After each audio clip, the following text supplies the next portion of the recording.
Bonjour à toi et bienvenue dans le podcast Les Sentiers du Possible. Je suis Alexandra Ridou, coach certifiée et fondatrice de Randose, pour t'accompagner à cheminer vers une vie pleine de sens et d'impact. Chaque lundi, je te partage mes réflexions et outils pour t'aider à atteindre les sommets de ton épanouissement. Et les mercredis, je te laisse découvrir une interview inspirante d'invités qui vivent la vie qui leur correspond vraiment. Ah, et j'ai oublié, je t'invite à écouter chaque épisode en marchant. Les neurosciences l'ont démontré, marcher te permet de prendre plus de recul, de développer ta créativité et ainsi prendre les meilleures décisions pour vivre la vie qui te fait vibrer. Salut Kevin, je suis ravie de t'avoir aujourd'hui dans ce nouvel épisode Les Sentiers du Possible. Comment vas-tu? Hello Alexandra, ça va très bien. Merci beaucoup pour l'invitation, c'était cool. Avec grand plaisir, surtout qu'aujourd'hui on va parler de résilience, un sujet de développement personnel qu'on adore. Mais avant de commencer, dans ce podcast, on parle beaucoup de quête de sens, de est-ce que j'ai une vie qui fait du sens, comment avoir une vie qui fait plus de sens. Et j'aimerais commencer du coup par cette question. Pour toi, c'est quoi une vie qui fait sens, justement? Pour moi, une vie qui fait sens, c'est une vie qui me permet d'atteindre mes objectifs, que ce soit au niveau pro ou au niveau perso. Et après, j'aime bien dire que le pro est au service du perso, parce que je vis pas pour le pro. Donc, grosso modo, je dirais ça. Après, je sais pas s'il faut détailler un peu plus.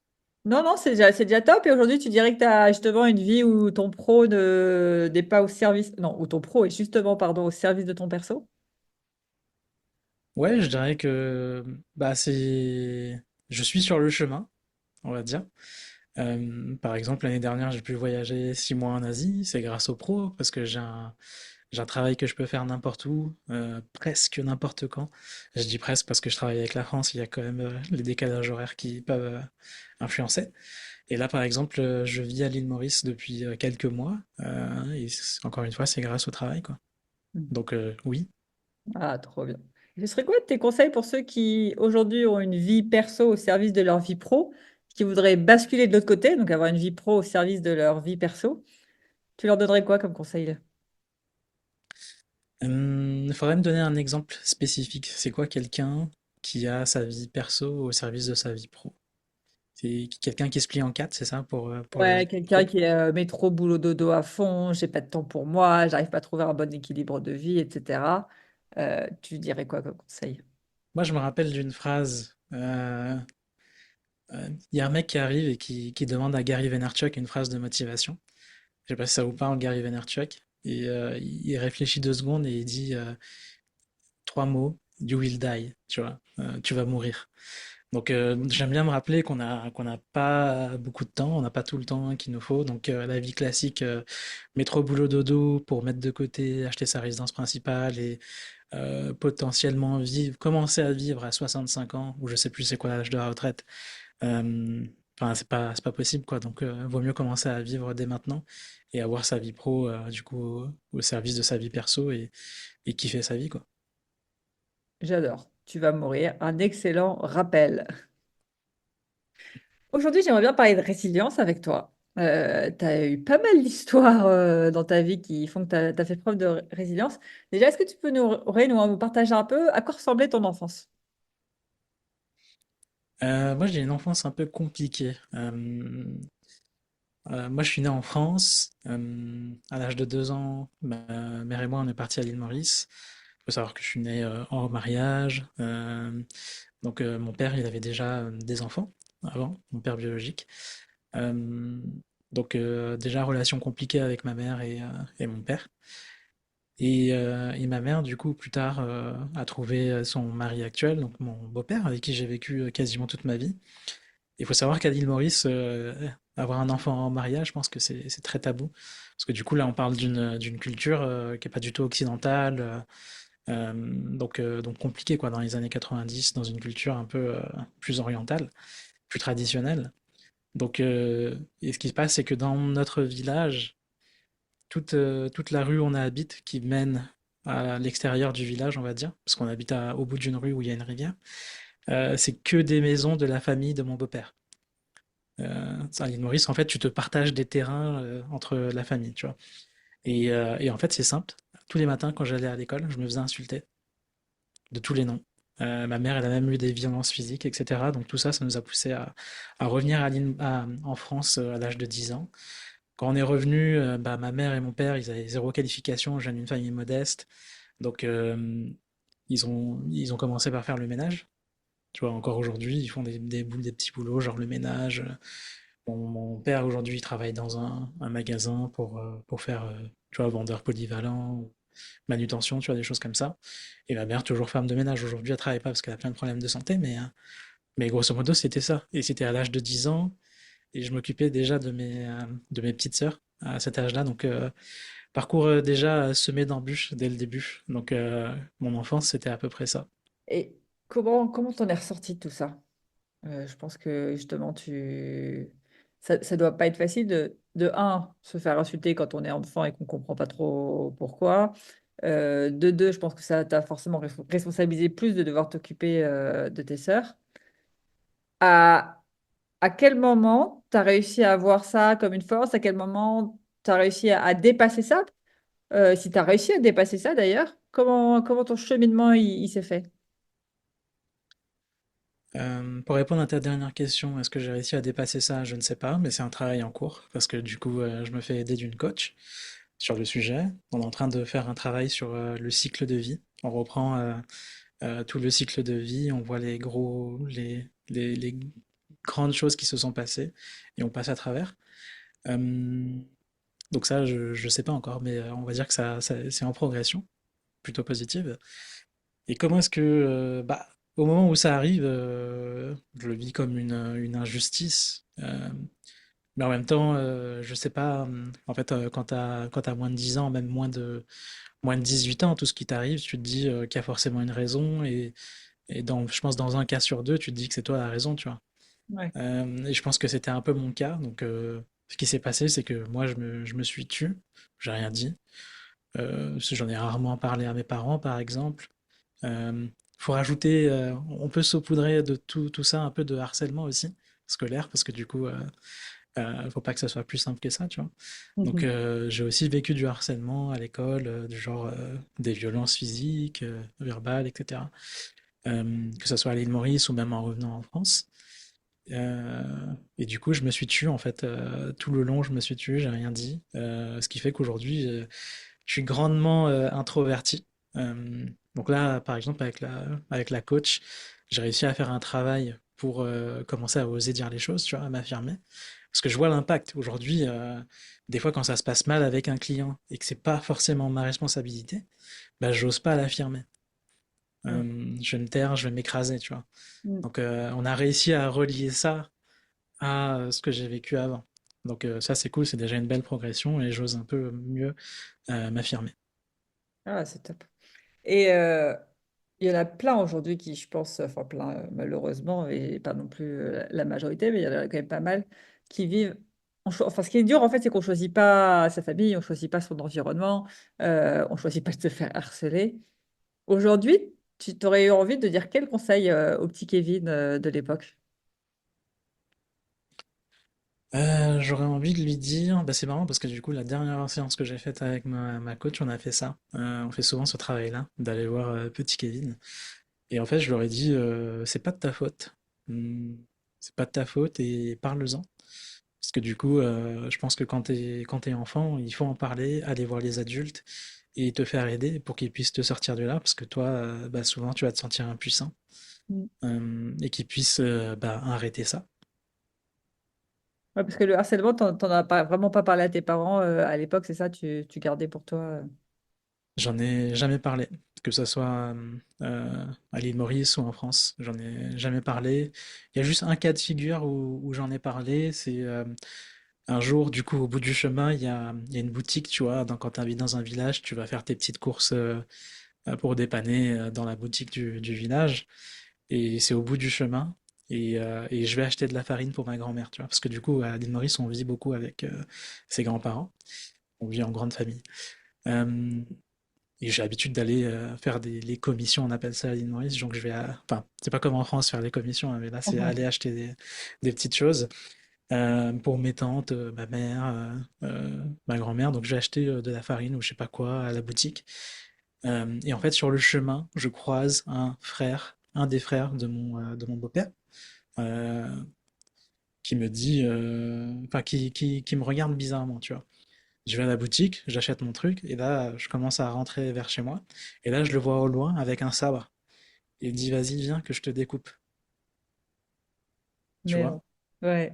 Si, si, c'est vraiment ça. Du coup, je suis reparti à la boutique, et j'ai dit à la dame, je sais pas quoi faire, je sais pas quoi faire. Du coup, elle a été obligée d'appeler son fils pour m'accompagner chez moi, mais sur un chemin. En fait, de ce côté, on va dire qu'il y avait la rue. Mm. De ce côté, il y avait des champs de canne à sucre. Et du côté des champs de canne à sucre, tu pouvais aussi passer. Il y avait un petit sentier qui menait jusqu'à derrière chez moi. Donc, il m'a accompagné sur le sentier pour s'assurer que tout allait bien et que je rentre chez moi, tu vois. Donc, c'est la seule fois où j'en ai parlé. Et je crois que je sais même pas si j'en ai parlé. C'est juste que du coup, comme c'était public, ça s'est su. Ouais, d'accord. Ah ouais, assez traumatisant quand même. Ouais. Bah, tu vois, quand j'en parle comme ça, c'est impressionnant, mais pour moi, c'est pas comme si. Enfin, je sais pas, je me dis, c'est pas le pire truc qui m'est arrivé, quoi. Ouais, sur le coup, tu te dis entre guillemets, c'est normal, c'est une chose de plus dans ma vie. Bah, ouais. Ça m'a fait peur, je pense, sur le moment, mais après, ça m'a pas empêché de reprendre mon vélo, repasser dans cette rue, tu vois, j'ai fait ma vie après, quoi. Mm. Et il me semble qu'après, alors je sais plus vers quel âge, tu as eu un accident de voiture, Ouais. où la vie est encore venue te challenger un petit peu plus. Est-ce que tu peux nous en dire un peu plus sur justement cet accident? Qu'est-ce que ça a changé pour toi? Qu'est-ce qui s'est passé? Celui-là, il était très dur. On va dire que quand j'ai passé le bac, déjà, j'étais perdu quand j'ai passé le bac, parce que moi, comme je viens d'une famille modeste, on sait pas ce qui se passe après les études en France, tu vois. Moi, je pensais que je regardais des séries américaines, j'étais très fan du rêve américain et je pensais que la fac, c'était comme les États-Unis, t'avais les fraternités, etc. Mais en fait, non. Bref, j'ai choisi la fac, j'ai vite laissé tomber parce qu'au lycée, je faisais le juste minimum pour passer à chaque fois. Euh, Sauf qu'à la fac, ça passe pas. Tu vois, au bout de 2 semaines, je laisse tomber. Ensuite, je fais un peu de babysitting. Ensuite, je trouve un travail à Abercrombie, c'est une marque américaine qui a ouvert sur les Champs-Élysées. Je commence à bosser là-bas pendant un an. Ça se passe plus ou moins bien. J'essaie de gravir les échelons. J'avais 20 ans. Je subis du harcèlement au travail, du coup, mais je sais pas ce que c'est. Du coup, j'en parle pas. Encore une fois, on est dans le même schéma, j'en parle pas et je pense que c'est à cause de moi. Parce que j'étais en partie peut-être responsable, mais j'avais 20 ans en fait. Je savais pas manager et je devais manager une équipe avec des deadlines, etc. Donc à 20 ans, personne m'a dit comment faire, on m'a juste dit fais. Et du coup, j'ai subi du harcèlement. Du coup, je me suis mis en retrait, j'ai diminué mes heures de travail jusqu'à aller chez le médecin et dire voilà, je suis en dépression. Euh, donc le médecin m'a donné des médicaments, je suis allé voir un psy, etc. Euh, et là, je pose un mois, parce que du coup, ça faisait un an que j'avais signé dans cette boîte. Je pose un mois de congé et je décide de reprendre mes études. Genre, ça y est, je me reprends en main et tout. Je vais au sport. Genre vraiment ascension fulgurante comme dans les films. Je vais au sport quasiment tous les jours. Je suis presque addict. Je commence à planifier de reprendre les études. Je passe des concours écrits, des concours oraux. Euh, à J-1 de la reprise du travail, parce que du coup j'avais épuisé mes congés, euh, non, c'est à J+1, j'avais un oral pour une école que je visais. Et on allait être dans la même école avec mon meilleur pote de l'époque, du lycée. Et en fait, le jour de l'oral, ça tombe le jour de la reprise au travail. Donc on avait un groupe Facebook avec les employés et on échange du coup un shift avec quelqu'un. Et du coup, je fais en sorte de travailler la veille pour pouvoir être libre le lendemain pour aller à mon concours. Ce jour-là, à 5 minutes d'arriver au travail, je me fais percuter par une voiture sur un carrefour à 5 heures du matin parce que je travaillais de 5 heures à 10 heures. C'était ça le contrat. Euh, et du coup, j'étais en short t-shirt, en tenue de sport pour pouvoir aller au sport après, tu vois. J'avais rien sur moi, pas de protection, pas de casque et tout. Et voilà, je me retrouve à l'hôpital, une fracture ouverte du tibia, une complication. euh, et du coup, pendant 2 ans, enfin, je me suis remis en question et j'ai rien fait. Donc, donc je sais plus Ah, c'était quoi la question initiale, mais non, mais enfin, c'est dingue ce que tu dis, c'est le destin finalement. Je sais pas comment tu l'as vécu après coup. Tu t'es dit quoi? Justement, tu t'es dit c'est le destin. Fallait pas que j'aie cette orale et il y avait un truc. Ou... là, c'est ce qui m'a mis, je pense, en dépression, c'est de me dire, putain, j'étais à ça, tu vois, de passer l'oral, potentiellement réussir à reprendre les études enfin, 2 ans après le bac où j'ai rien fait et où j'avais l'impression d'avoir raté ma vie, tu vois, et où, je sais pas moi, les trois quarts de mes camarades de lycée, ils faisaient leurs études, ils avaient déjà fait 2 ans d'études, tu vois, j'avais l'impression de prendre du retard. Et c'est bon, j'allais pouvoir rattraper potentiellement ce retard et enfin faire quelque chose de ma vie. Et là, t'as cet accident qui surgit à un jour où je devais pas travailler, à 5 minutes d'arriver au travail. Tu vois, il y a trop de trucs de et si, etc., qui m'ont perturbé, je pense. Et comment tu te relèves de tout ça? C'est marrant parce que du coup, je me relève pas de tout ça. Pendant 2 ans, je reste chez moi, je joue aux jeux vidéo, je deviens agoraphobe, je sortais vraiment pas de chez moi. Tout engagement ou quoi que ce soit me faisait peur, me stressait. Et ce qui m'a sorti de chez moi, c'est une amie de ma mère, du travail, qui m'aidait déjà un peu, qui aidait un peu ma mère comme ça, à donner des conseils pour réussir nos études, des trucs comme ça. Et elle m'a embêté pour que je sorte de chez moi, que je vienne l'aider à la dépanner sur son ordi, que j'aille voir une association pour aider les gens qui ont du mal, tu vois, une association pour aider les gens sur l'informatique, faire des CV, etc. Tu vois. Comme moi, j'étais un geek, tu vois. Euh, et un jour, elle trouve une association qui s'appelle Change ma vie, quelque chose comme ça, où ils font une retraite de 3 jours pour savoir ce qu'on veut faire dans la vie, des choses comme ça, tu vois. Je suis un peu sceptique, mais j'y vais quand même parce qu'elle me paye le billet pour y aller. Elle me paye même le séjour, je crois. Donc trop cool, trop gentil de sa part. Et cette rencontre-là, ce petit séminaire, c'est ce qui a changé ma vie au final, parce que c'est là où j'ai décidé que je voulais reprendre les études, que du coup, je voulais faire une alternance pour rattraper mon retard et faire à la fois études et travail, tu vois, avoir de l'expérience pro. Et je me suis dit, voilà, je vais commencer par un BTS MUC, Management des unités commerciales. Et c'est là où tout s'est mis en place. J'ai repris des études, j'ai fait mes 5 ans d'études, et aujourd'hui, je suis là, tu vois. C'est génial. Donc finalement, c'est cette amie qui on va dire, est l'origine de tout. C'est quoi la leçon que tu as envie de partager de tout ça? Là, en t'en parlant, quand même, depuis le début, je pense qu'il y a une leçon qui se dessine, c'est de demander de l'aide. Tu vois, quand ça va pas, oser demander de l'aide. Tu vois, quand j'étais petit, bah, j'aurais dû oser demander de l'aide. Euh, Là, après l'accident, j'ai pas osé demander de l'aide parce que, encore une fois, je pense que j'ai grandi dans un milieu où il faut s'aider soi-même, je pense, s'en sortir, être résilient, etc. Enfin, sans que je connaissais pas ce mot avant, à cet âge-là en tout cas.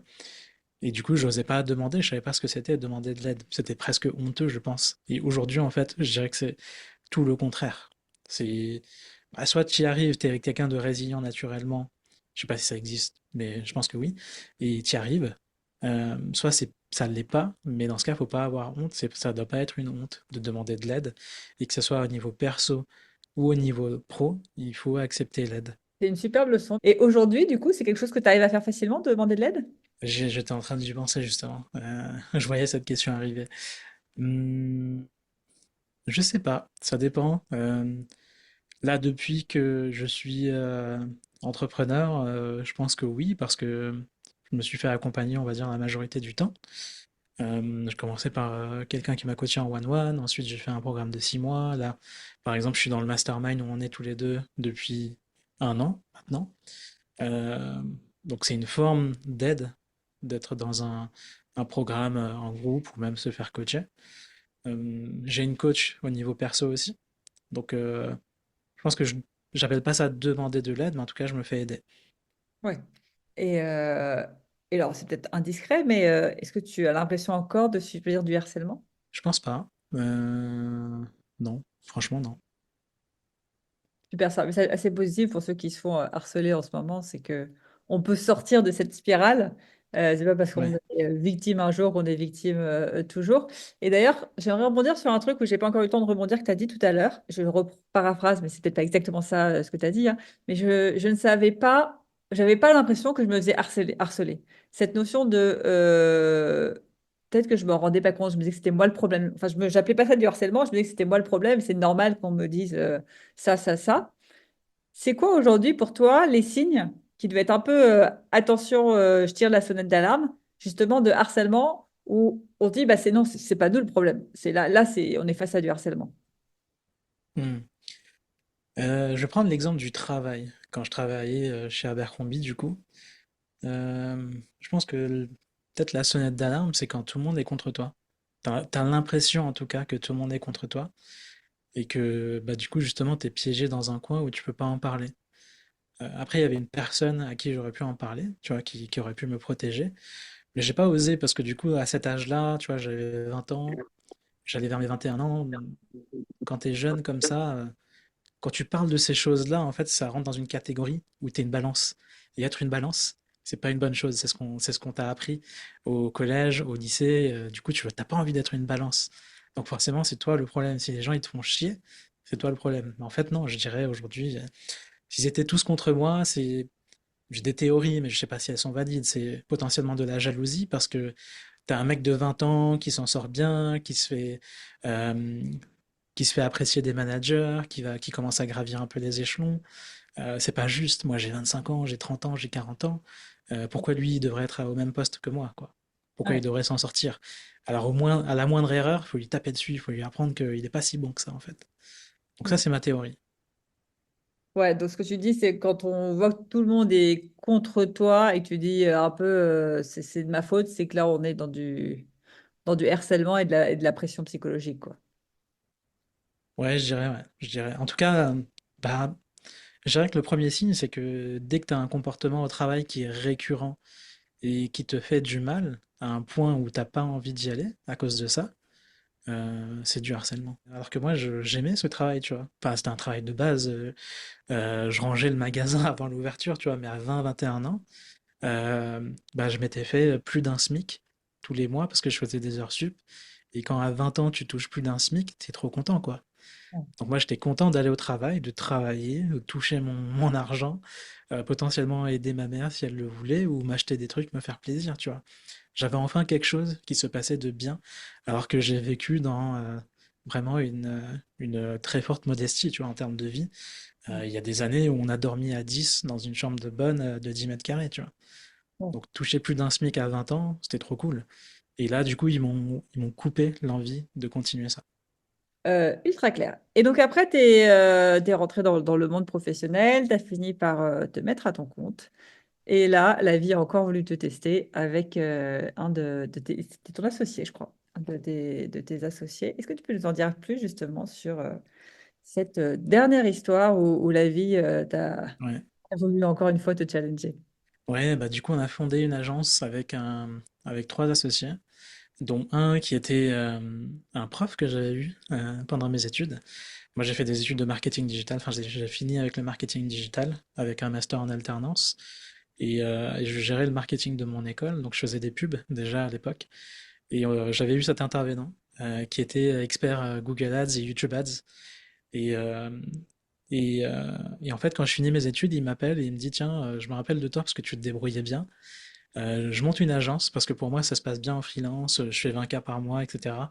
Mais je suis limité par mon temps. Est-ce que ça te tenterait de me rejoindre? Bah, moi, je dis oui direct parce que j'avais adoré son cours, j'avais adoré son style, et puis il était déjà dans l'infoprenariat, il aidait des infopreneurs sur leur pub.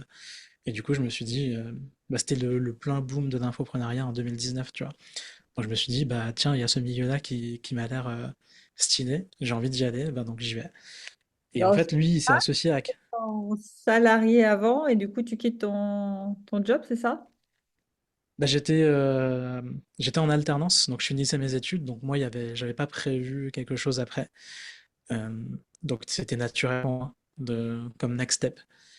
Et lui, il s'est associé avec quelqu'un d'autre, du coup. Euh, Sauf que 18 mois après, on apprend que cette personne nous a roulé dans la farine parce que du coup, l'ancien prof et moi, on a tous les deux la phobie de l'administratif, tu vois. Ça, je l'ai appris plus tard. Moi, je le savais, mais en fait, comme je suis arrivé en dernier, je pensais que tous les deux, ils géraient tout ce qui est admin, compta, etc. Et j'ai pas osé mettre mon nez dedans. Mais je sentais déjà des trucs qui se passaient mal. Donc 18 mois après le début, on doit stopper l'agence parce que du coup, le troisième nous a trahis. Euh, donc enfin, j'ai dû repartir de zéro parce que j'avais développé zéro marque personnelle, zéro réseau, rien, tu vois. Et du coup, comment on fait pour repartir de zéro après une épreuve comme ça? Comment tu fais? Bah déjà, tu prends un gros coup sur la tête. Encore une fois, je me disais que j'étais aussi un peu mauvais parce que bah même si on a eu ça, en fait, il y a d'autres choses qui ont fait qu'on a arrêté. C'est aussi parce on n'était pas très performant, que du coup l'ancien prof que j'avais, c'était un peu le moteur et du coup le seul qui pouvait aller chercher des clients. Je me sentais un peu responsable de ça en quelque sorte, tu vois, plus ou moins. Euh, du coup, je sais pas, c'était en mai, tu vois, quand on a arrêté. Bah, du coup, jusqu'à quasiment août, j'ai quasiment rien fait. Je me suis dit, je vais y aller tranquille, parce qu'en même temps, du coup, moi, je m'étais sécurisé, je m'étais mis salarié, donc j'ai le droit à Pôle emploi, donc c'était confortable. Donc j'étais dans un confort où je me suis dit, j'ai pas d'urgence, tu vois. Je vais, j'ai passé 18 mois où j'ai travaillé à fond pour un projet qui, final, a été tué, tu vois. Je préfère prendre le temps, souffler. Je me remets au sport parce que du coup, c'était la fin des tout ce qui était couvre-feu, etc. Tu vois. Donc les salles de sport ont ouvert, donc je me suis remis au sport. Et j'ai testé des trucs, mais ça n'a pas marché. Et là, à ce moment-là, du coup, je décide de demander de l'aide. Encore une fois. En fait, ce qui s'est passé, c'est que quand je me suis remis au sport, je me suis dit, tiens, euh, j'y arrive pas énormément là, parce que j'ai toujours fait un peu de muscu, mais j'ai toujours un peu stagné. Et si je prenais un coach pour tester? Et j'ai adoré en fait travailler avec un coach parce que j'avais des comptes à rendre, un tableau avec des performances à remplir et j'ai adoré être dans cette dynamique. Et avant, je croyais pas au fait de te faire coacher dans le business. Et le fait d'avoir travaillé avec un coach fitness, ça m'a changé niveau mindset. Je me suis dit, en fait, là, si je dois aller à l'étape supérieure et pas stagner là, parce que ça fait déjà 2 3 mois que je stagne, il me faut un coach business. Donc là, je me mets à la recherche d'un coach business. Je prends 3 rendez-vous pour tester 3 approches différentes. Et le premier, il me fait un diagnostic et il me dit, tiens, en fait, ce que tu fais, en fait, c'est un tunnel de vente. C'est pas du tout ce que tu penses. Moi, j'ai un webinaire à faire. Est-ce que tu serais OK pour m'aider? Et au final, c'est lui qui devait me closer. Il m'a pas closé. Et c'est moi qui l'ai aidé finalement. Ça a été un de mes premiers clients sur les tunnels de vente en tant que freelance. Et aujourd'hui, c'est encore un de mes meilleurs clients à ce jour, alors qu'on travaille plus depuis longtemps ensemble, tu vois. Ouais. Alors, pour ceux qui ne connaissent pas, tunnel de vente, c'est comment on fait passer quelqu'un qui nous connaît tout juste à un potentiel client. C'est génial. Et du coup, j'ai réfléchi, bon, on n'a même pas commencé par ça l'épisode, désolé. Aujourd'hui, du coup, ce que tu fais, c'est ça, c'est proposer des stratégies digitales pour trouver plus de clients. C'est ça exactement, j'aide les coachs et les formateurs à attirer leurs clients toute l'année avec un système de vente automatisé. Donc ça va être un tunnel de vente, c'est en gros tout le parcours d'achat, comme tu dis, d'inconnu à client. On l'a vu, tu as traversé du coup de nombreuses épreuves dans la vie pour toi.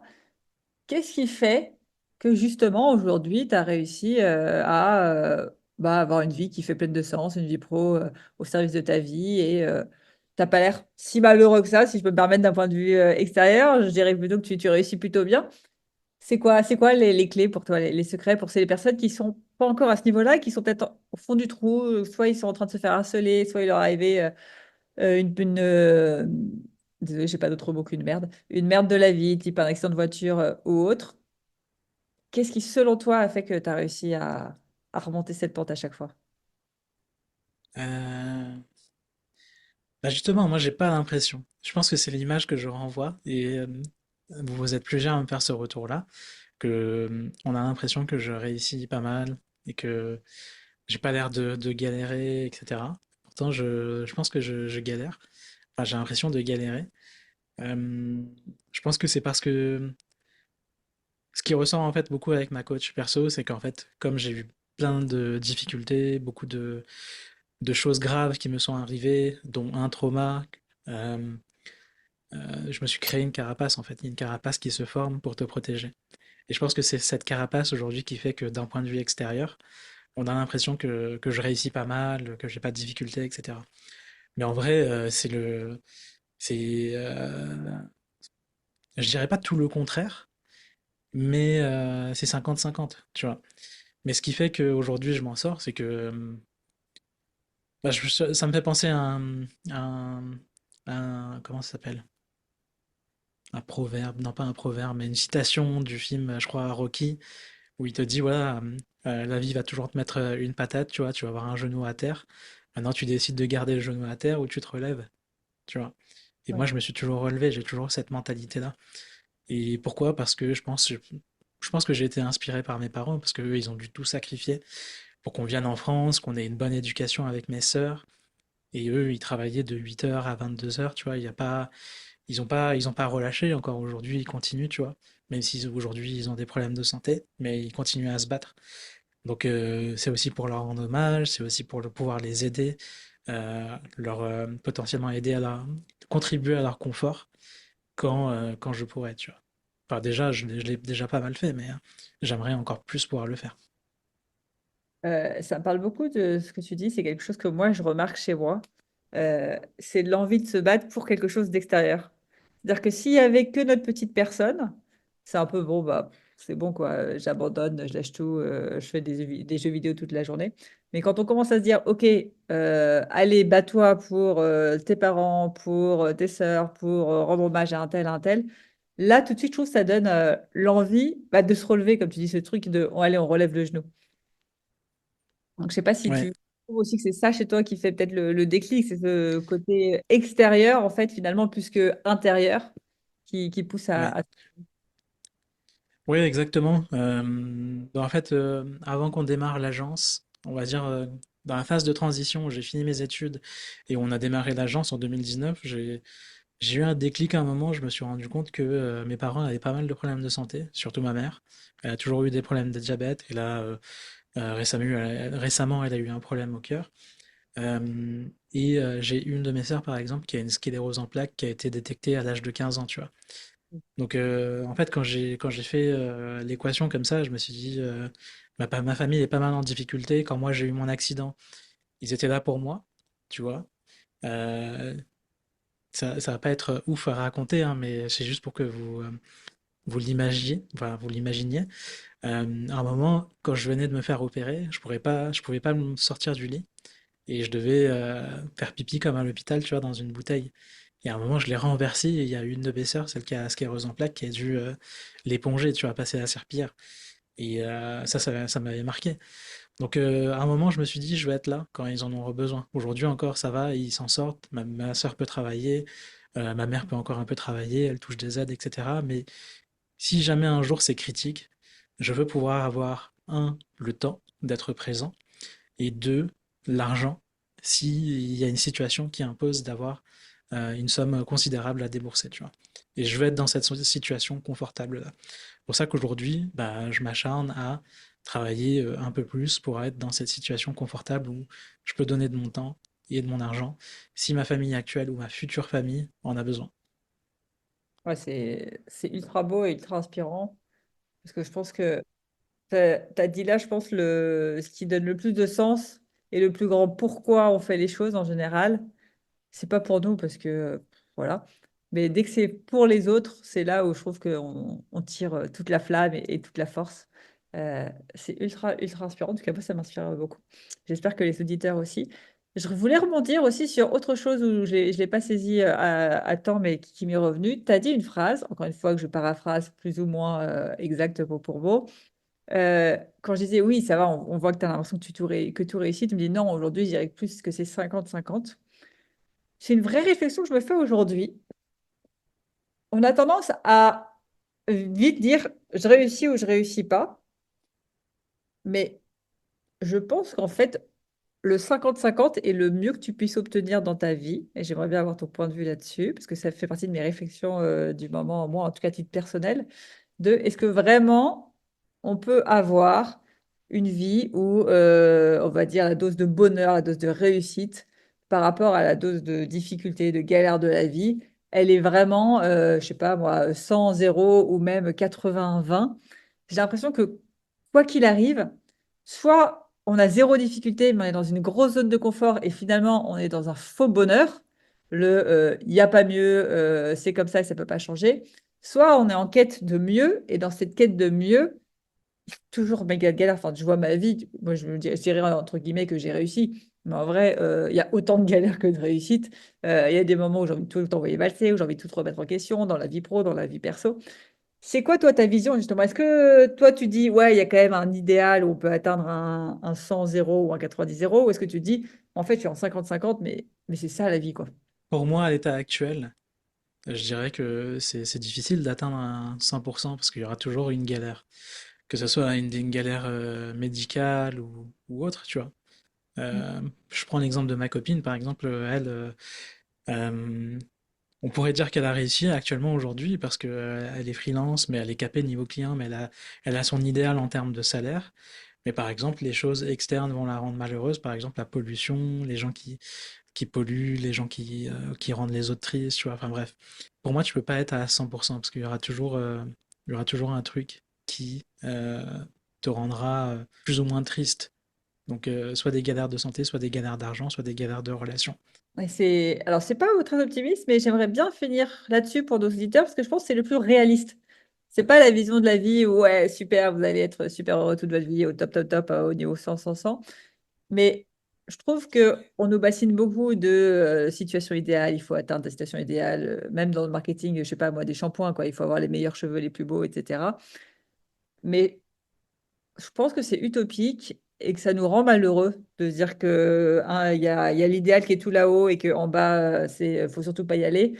Alors qu'en vrai, la vie est faite de autant de hauts que de bas. Et se dire que l'idéal, finalement, c'est juste accepter les galères comme elles sont là et ce qui va bien comme c'est là, bah, c'est ce qui rend le plus heureux. C'est de ne pas avoir en fait d'attentes irréalistes. Je sais pas ce que tu en penses, mais c'est peut-être ça qui rend le plus heureux. Ouais, c'est ce qui est ressorti aussi en discussion avec ma coach, c'est de pas avoir justement ces attentes irréalistes. C'est ce qu'elle m'a dit, c'est souvent quand on est malheureux, en tout cas pas assez, on se sent pas assez épanoui, c'est que peut-être les attentes sont irréalistes par rapport à ce qui est possible d'atteindre aujourd'hui. J'aime bien prendre l'analogie avec mes clients aussi, des fois ils vont se fixer des objectifs irréaliste en se comparant aux meilleurs coachs du marché. Genre moi aussi je veux faire 100 ventes sur ma prochaine campagne marketing, mais est-ce que tu as aujourd'hui ce qu'il faut pour faire 100 ventes? Non, dans ce cas, vise quelque chose que tu peux vraiment atteindre. Donc aujourd'hui, pareil, est-ce que je peux avoir une maison à 1 million d'euros? Non, parce que j'ai pas le compte en banque pour ça. Mais aujourd'hui, j'ai déjà un toit sur la tête, j'ai un appartement qui me convient, j'ai une piscine, tu vois, ça me va. Et du coup, tiens, ça me fait revenir sur la question que tu me posais, c'est est-ce que tu as l'impression d'avoir réussi ou quoi? Je dirais que bah, c'est relatif, ça va dépendre de comment. Bon, ça, c'est un peu dans la comparaison, mais je veux pas rentrer là-dedans. Mais aujourd'hui, ça me permet de relativiser parce que quand je vais regarder d'autres personnes, imaginons des amis de mon village avec qui j'étais à l'école, aujourd'hui, bah, potentiellement, ils ont une vie toujours assez modeste, même s'ils ont évolué dans la vie, ils ont pu faire leurs études. Mais en fait, ici, à l'île Maurice, quand tu viens d'un milieu modeste, tu gravis très très mal les échelons. Alors qu'en France, t'as toujours du mal, mais c'est quand même t'as plus de chance, tu vois. Et il y a le niveau de sécurité sociale, etc. en France qui fait que tu es dans un niveau de confort meilleur. Et quand je suis revenu ici, je me suis rendu compte de ce décalage. Je me suis rendu compte de la chance que j'ai d'avoir pu faire la majorité de mes études en France et de pouvoir bénéficier d'un d'un niveau de vie français. Aujourd'hui, mes clients sont en France, je facture en euros, je vis en euros. Et quand tu es dans un pays comme l'île Maurice en euros, bah du coup ça te donne un niveau de confort quand même très très bien. Et si je regarde par exemple les gens qui me suivent, j'ai potentiellement 50% de prestataires, soit des assistants, des OBM, des copywriters. Et je sais que des fois, potentiellement, ils vont me suivre parce qu'ils ont l'impression que je réussis, parce que par exemple, je travaille avec des leaders de mon marché. Et en fait, bah, c'est le cas. J'ai réussi à travailler avec des leaders de mon marché, donc c'est un succès que je devrais prendre le temps d'apprécier plus souvent. J'ai du mal avec ça.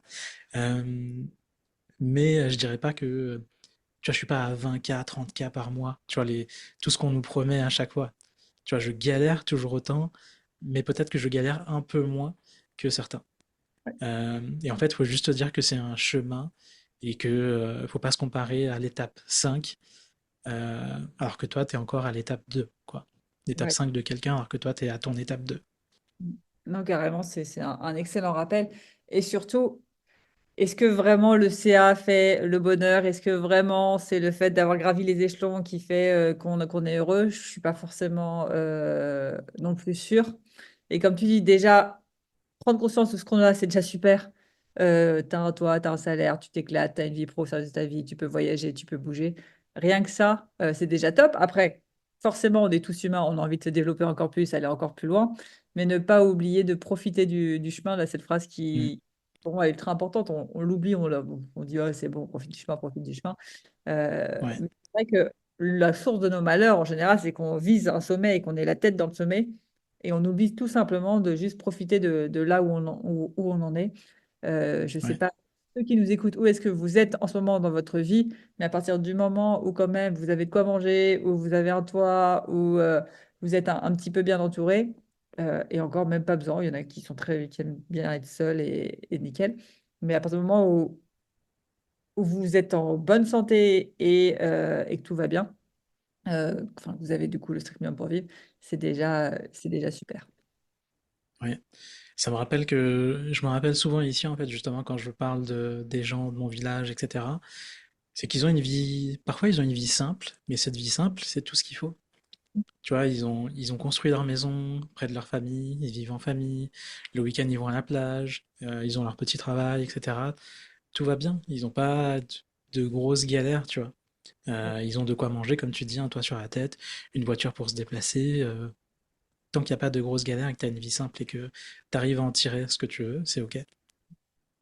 Et ça, comme tu dis, c'est les voyages qui font, je trouve, cette plus grosse prise de conscience. J'en parlais hier avec des amis, on racontait nos voyages. Je sais on a beaucoup voyagé avec mon mari, on a fait les Philippines, enfin surtout dans des pays pauvres. Il nous disait, vous adorez les pays pauvres. Alors, c'est pas qu'on adore les pays pauvres, mais c'est qu'on aime bien là où il n'y a pas beaucoup de touristes. Donc, ça revient un peu aux pays pauvres. Mais, et on a fait Madagascar aussi. Et les gens, ils ont rien, mais ils ont l'air beaucoup plus heureux que nous dans le métro, quoi. Ils s'amusent de tout et rien dehors, ils ont le strict minimum, de l'eau, de quoi manger, et ils ont l'air plus heureux parce que je pense que le bonheur n'est pas dans le matériel, le bonheur, c'est un état d'esprit, et c'est quelque chose qui se cultive justement par apprécier ce qu'on a à cet instant T et ne pas Ouais. fantasmer sur ce qu'ont les autres. Ça me fait penser à une vidéo qui était virale l'année dernière. C'est le pêcheur versus l'homme d'affaires. Je sais Ah pas si oui, ça te parle. ouais, ça me parle totalement. Ouais, donc il y a un pêcheur et l'homme d'affaires il vient et lui dit tiens, tu devrais vendre ton bateau, en acheter un autre, etc., construire ton entreprise et t'auras tel truc. Enfin bref, en gros, tu vas scaler ton entreprise, quoi. Et derrière, tu pourras te reposer un jour. Parce que l'homme aujourd'hui, le pêcheur, il va pêcher, il mange, il fait sa sieste, etc., il est content. Et bon, je résume très très mal la vidéo, mais en gros, la morale, c'est que il est déjà en train de se reposer et ça le fait déjà kiffer ce qu'il fait, c'est-à-dire pêcher un peu, avoir de quoi manger, nourrir sa famille et pouvoir se reposer le reste de la journée. Et c'est ça en fait. Et cette vidéo-là, je m'en rappelle tout le temps, à chaque fois, quand je perds un peu de sens dans ce que je fais, que je travaille beaucoup, et je me dis putain, pourquoi en fait? Alors qu'en fait, j'ai envie d'être comme le pêcheur. Donc là, aujourd'hui, euh, au moins une fois dans le week-end, je m'oblige à un temps de repos où je vais à la plage, lire un livre, etc. Tu C'est dingue que tu remettes cette histoire de pêcheur en avant, parce que moi, la première, là, il y a quelques semaines, je me suis fait la réflexion, mais au fait, pourquoi tu veux plus de chiffre d'affaires? Et en creusant la réponse c'était, ah bah pour moins me prendre la tête et être plus sereine. Et je me suis dit, mais en fait, si tu arrêtais de vouloir plus de chiffre d'affaires, tu serais beaucoup plus sereine parce que tu te prendrais beaucoup moins la tête. Et en fait, tu peux atteindre cet objectif directement sans rien changer. Et rien que ce truc-là, ça m'a fait, ah ouais, bon bah ok, on va arrêter de courir à forcément beaucoup plus de chiffre d'affaires et on va juste être sereine comme ça puisque j'ai de quoi être sereine. Et c'est vrai que souvent, on vois. Ouais, court après des trucs et si on cherche le pourquoi du pourquoi, C'est comme ceux qui veulent se lancer, je sais pas, qui veulent justement développer leur activité ou autre pour avoir plus de temps libre. Ok, mais est-ce que tu as vraiment besoin d'avoir plus de chiffre d'affaires pour plus de temps libre? Est-ce que tu peux pas déjà dès maintenant atteindre cet objectif de plus de temps libre? Et très souvent, en fait, on n'a pas besoin de changer grand-chose pour atteindre l'objectif final qu'on poursuit, quoi. Ouais, c'est ça. Et c'est ce qui m'a permis de réaliser que j'ai pas besoin d'1 million d'euros de chiffre d'affaires annuel. J'ai un minimum, cet objectif de minimum pour avoir un business essentialiste où j'aurai assez de repos, assez de temps pour faire autre chose et ça suffira. Ouais, trop cool. Je vois le temps qui défile, Kevin. On a beaucoup parlé. En tout cas, merci à toi pour nous partager ton histoire, ton expérience, comment faire preuve de résilience. Je pense que c'est très inspirant pour beaucoup. Donc, un grand merci. Et chaque épisode finit par une question de coaching qu'on pose à nos auditeurs. Est-ce que tu aurais une question comme ça par rapport à ce qu'on s'est dit ou une question que toi, tu te poses régulièrement pour pardon, couper Thomas, pour nos auditeurs, pour qu'ils puissent justement avancer dans leur vie, dans leur réflexion. C'est, c'est quoi ton objectif ultime et c'est quoi la première petite étape que tu dois réaliser pour atteindre cet objectif? Top. Et ben, ceux qui nous écoutent, restez bien jusqu'au bout pour avoir cette question avec la petite musique à méditer en marchant. Et Kevin, pour ceux qui voudraient te retrouver, où est-ce qu'ils peuvent te retrouver? Vous pouvez me retrouver sur YouTube. C'est là où je vais publier pas mal de vidéos. Eh bien, super. Hâte de retrouver tes vidéos sur YouTube. Je mettrai le lien en descriptif de l'épisode. Et encore un grand merci à toi, Kevin, et à très vite. Merci à toi, Alexandra, pour l'invitation. Salut.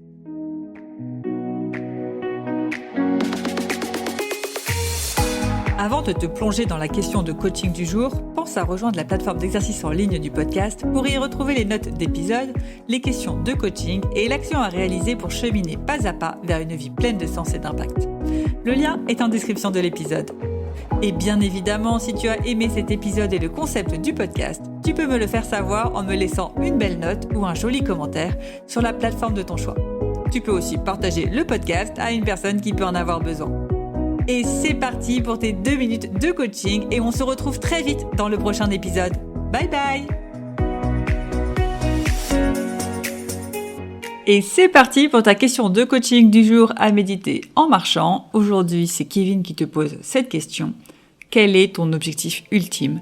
Et c'est quoi la première étape pour l'atteindre?